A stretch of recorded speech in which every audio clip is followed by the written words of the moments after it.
from PH department.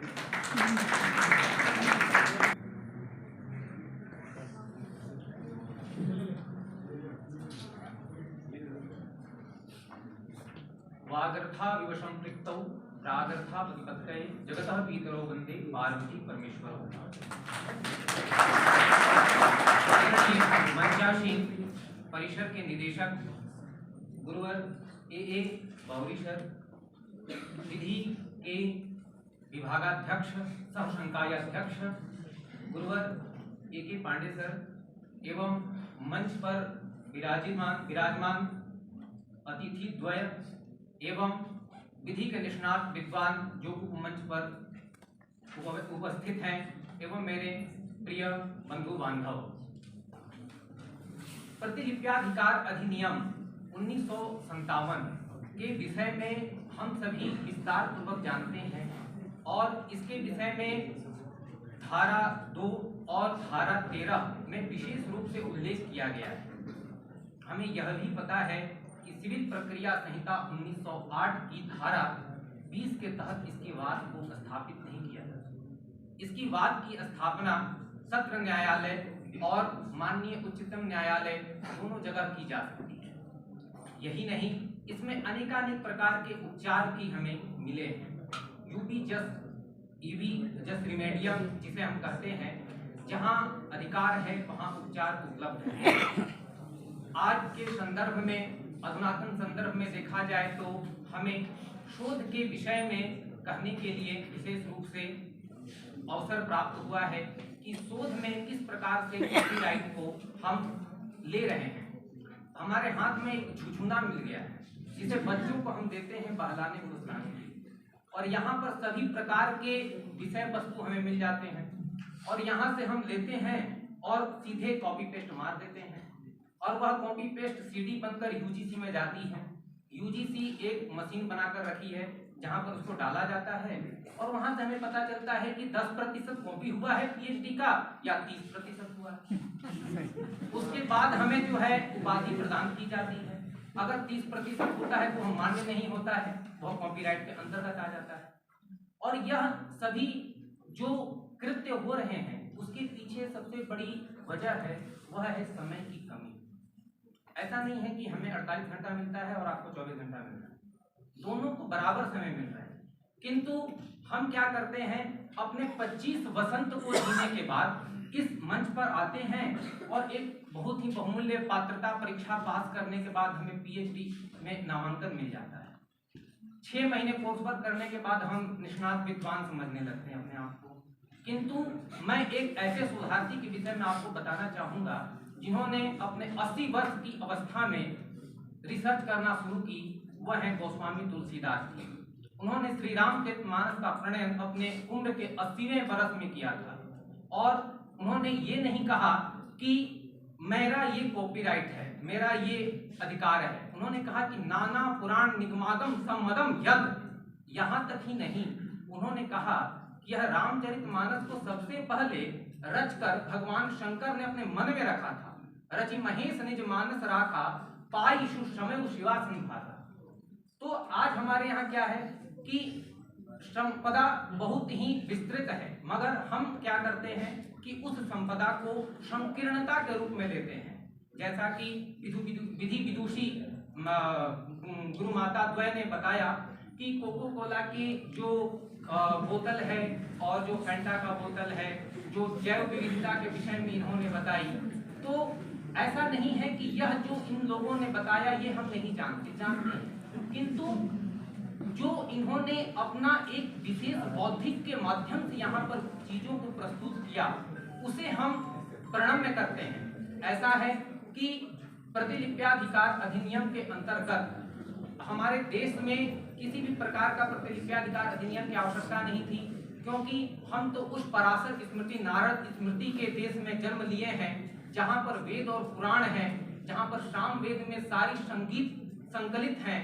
किंतु हमें वहां से किसी चीज को लेने की लालसा नहीं होती है। हम बस YouTube पर चले जाते हैं, YouTube के माध्यम से कॉपी पेस्ट कर लेते हैं।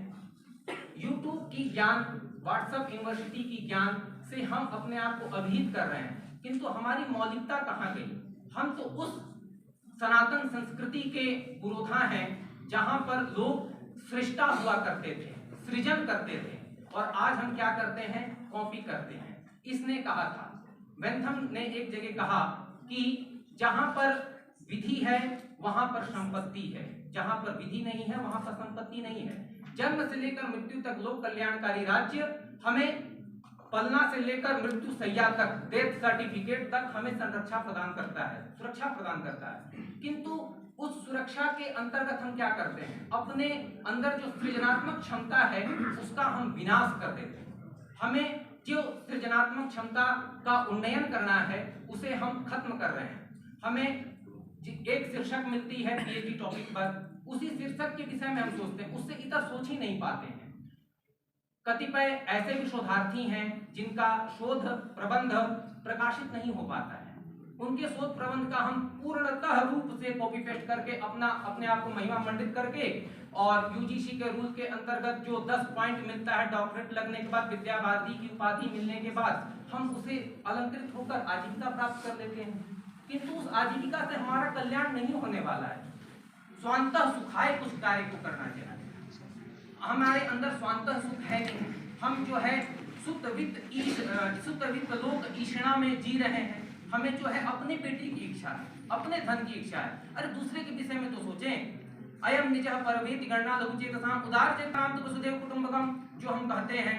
और हम यह भी कहते हैं कि अष्टादश व्यासस्य वचनं द्वयम् परोपकार पुण्य पापाय परिपीडनम्। तो हम किसी के द्वारा जो बौद्धिक क्षमता है, उसने जिस चीज को दिया, अणु परमाणु तो हर जगह उपलब्ध है, अणु परमाणु हर जगह उपलब्ध है, किंतु मैंने उसे जोड़कर कुछ बनाया तो उस पर मेरा एक अधिकार होना चाहिए। रसायन के क्षेत्र में देख लें, रसायन के क्षेत्र में जो हमें हल्दीराम का भुजिया है, कुरकुरे है, और भी जो कोको कोला और अन्य जो रिफ्रेशमेंट जो प्रोवाइड की जाती है, जलपान जो मुझे मिलता है, उसमें भी हम देखें तो जो उसमें NO2 या कोई गैस डालते हैं जिससे वो बहुत ही प्रिजर्व होता है। तो उसे किसी ने बनाया और उसे किसी ने बनाया, हम उसका नाम हटाकर अपना नाम डाल दें, तो ये भी तो एक अन्याय है। और हम हर समय 302 धारा का ऑफेंस करते हैं, यह पता नहीं चलता है। ऐसा नहीं है कि जो मृत्यु के विषय में सीआरपीसी, सीपीसी और एविडेंस एक्ट रिलीवेंट और इररिलीवेंट की बात करता है वहीं तक है। हम हर कदम पर किसी को एक मौत मार रहे हैं, हम उस मौत को मारने से रोकें। मोहम्मद साहब ने कुरान और हदीस में फरमाया है कि हमारे दोनों कंधे पर 2 फरिश्ते रहते हैं, एक हमारे अच्छे कर्मों का लेखा जोखा करते हैं और एक हमारे बुरे कर्मों का लेखा जोखा करते हैं, और कयामत के दिन इनका हिसाब होगा। यही नहीं, सनातन संस्कृति में महाराज चित्रगुप्त को बैठाया गया है कि आपकी कर्मों की लेखा जोखा करे। तो हम उस ऑलमाइटी गॉड से क्यों नहीं डरते? हम उससे डरते हैं जो यूजीसी एक सीडी चेक करती है, हम उससे नहीं डरे।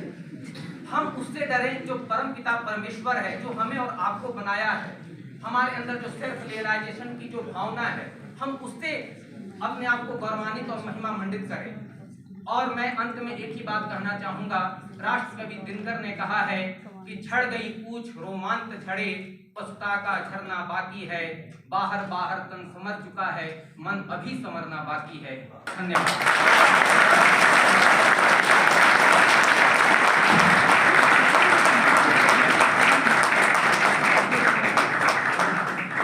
Thank you, Ramkishan, for making it a spiritual, philosophical, legal, scientific, and etc. conversation. Next, I would like to call Ajay on the stage, on the podium